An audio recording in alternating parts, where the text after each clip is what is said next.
Breaking news: Christian Standardinger at Stanley Pringle na trade na kapalit ni Isaac Go at Stephen Holt at Kelly Williams retirement.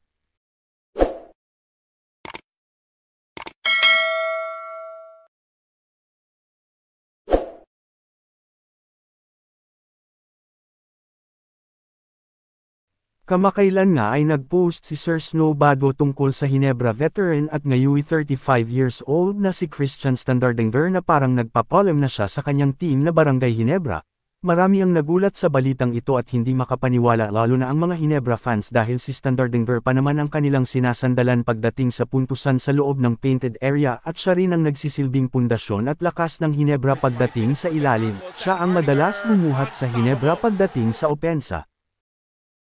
Kasama sa trade ni CS ang 37 years old na si Stanley Pringle kapalit ng terra firma na sina 28 years old center na si Isaac Go at 32 years old na si Stephen Holt kasama pa ang third pick sa first round ng rookie draft habang mapupunta naman sa terra firma ang 10th pick ng Hinebra. Sa aking palagay ang target talaga ng Hinebra ay ang makuha ang third pick ng terra firma dahil sa noon pa man ay nagpahayag na sila na interesado sila kay 6'5 power forward na si Kalen Chongson parang Rudy Hatfield daw kasi ang laruan nito pwede rin naman na ang 6'7 at 22 years old na si Kai Bolungay. Masasabi rin natin na fair trade ito dahil malaki pa rin talaga ang value ni Christian Standardinger at may nagsasabi na kaya binitiwan ni Coach Tim Cohn si Standardinger ay gusto na rin ito malaipat sa ibang team na may ibang sistema at pamamalakad na coach. Hardinger already with 7 points in the game and he takes it.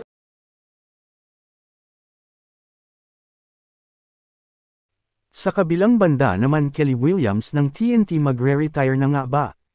Ayon nga balita mula kay Sir Snow Bado ay hanggang ngayon ay wala pa rin daw na offer para sa 42-year-old veteran na umaasa pa pala kahit isang season pa. Pero sa isang banda ay noon pa naman nagsabi na si Williams na magre-retire na siya pero pinakiusapan lang ng TNT management na bumalik dahil kulang nga sila sa big man pero dahil nandyan na nga sila Rosser at Galinato ay maaaring bitawan na nga itong si Williams at pwede pa rin sila makakuha sa darating na rookie draft.